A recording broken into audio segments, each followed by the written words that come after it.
अस्सलाम वालेकुम, मैं हूं डॉक्टर कलीम। अपने YouTube channel doctor Kaleem Madani से आपकी खिदमत में हाजिर हूं। आज मैंने जिस मौजू पे बात करनी है वो एक मुकालमा है जो कि हुआ हज़रत बाजीद बस्तामी रहमतुल्लाह तआला अलैह और एक यहूदी राहब के दरमियान।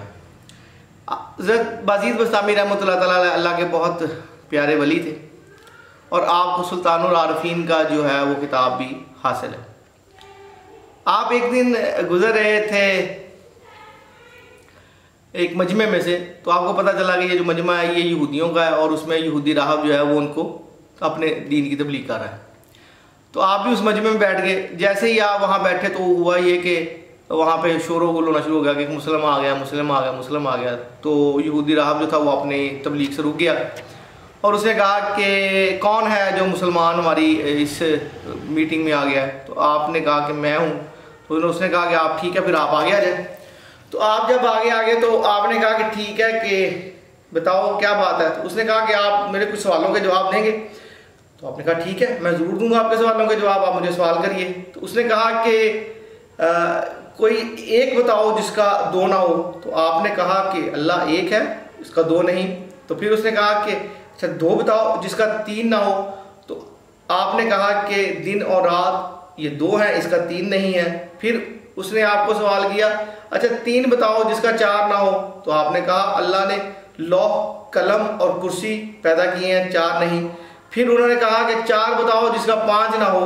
तो आपने कहा कि अल्लाह की जो अलहामी कुतब हैं वो चार हैं, पाँच नहीं, जैसे कि तौरात, इंजील, ज़बूर और कुरान मजीद। फिर उसने कहा अच्छा पाँच बताओ जिसका छः ना हो। तो आपने कहा कि अल्लाह ने पाँच नमाज़ें फ़र्ज की हैं, छः नहीं। फिर उसने कहा अच्छा आप मुझे छः बताएं और जिसका सात ना हो। तो आपने कहा कि अल्लाह ने जो कायनात तख्लीक की है वो 6 दिन में की है, 7 दिन में नहीं की। फिर उसने कहा अच्छा ऐसा हो कि सात बताओ जिसका आठ ना हो। तो आपने कहा कि अल्लाह ने 7 आसमान पैदा किए हैं, 8 नहीं। फिर उसने कहा कि आप मुझे ये बताएं 8 हो जिसका 9 ना हो। तो आपने कहा कि अल्लाह के अर्श को 8 फरिश्तों ने थामे हुआ है, 9 ने नहीं। फिर उसने कहा अच्छा ऐसा 9 बताओ जिसका 10 ना हो। तो आपने कहा कि हज़रत सालेह अलैहिस्सलाम की जो कौम थी उसके जो बदमाश थे वो 9 थे, 10 नहीं थे। फिर उसके बाद उसने अगला सवाल ये किया अच्छा ये बताओ कि बेहतरीन दिन कौन सा है। तो आपने कहा जुमा का। फिर उसने कहा अच्छा ये बताओ कि जो बेहतरीन महीना है वो कौन सा। तो आपने कहा कि रमज़ान शरीफ का। फिर उसने कहा बेहतरीन रात कौन सी है। तो आपने कहा लैलतुल क़द्र की रात सबसे बेहतरीन है। उसके बाद जब ये सारे सवाल दे दिए तो अब वो खामोश हो गया। आपने कहा अब तूने तो अपने सारे के सवाल कर लिए हैं, तो मेरे एक सवाल का जवाब तुम दोगे। वो परेशान था लेकिन उसने कहा हाँ मैं दूंगा। आपने कहा ये बताओ कि जन्नत की कुंजी कौन है और जन्नत की कुंजी किसके पास है। तो वो बहुत ज़्यादा चूँकि मजे में बैठा हुआ था और उनका वो रहनुमा भी था, तो वो बड़ा खामोश हो गया और उसको समझ ना आ रही थी कि अब मैं इसका क्या जवाब दूँ।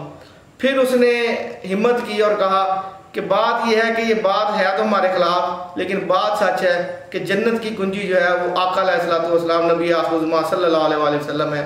उनकी इजाज़त के बगैर कोई बंदा भी जन्नत में नहीं जाएगा, जो भी जाएगा उनके पीछे जाएगा जन्नत में। तो ये बात है जो एक वाक़या था जो मेरी नज़र से गुजरा, तो मैंने सोचा कि आप लोगों के साथ भी इसको मैं शेयर करूं और ताकि आपकी नॉलेज में भी इजाफा हो सकता है कुछ लोगों ने इसको पहले भी सुना हो और बहुत सौ ने इसको पहले नहीं भी सुना होगा। तो ये आज का मेरा टॉपिक था कि जो हज़रत बाजीद बस्तामी रहमतुल्लाह तआला अलैह के साथ पेश आया। तो मेरा YouTube channel doctor Kaleem Madani ज़रूर सब्सक्राइब कीजिए ताकि मेरी हर आने वाली वीडियो आप तक पहुँचे, ताकि मैं आप तक ज़्यादा से ज़्यादा जो है इल्मी गुफ्तगू कर सकूं। मुझे इजाज़त दीजिए। अस्सलामु अलैकुम वरहमतुल्लाहि वबरकातुहू।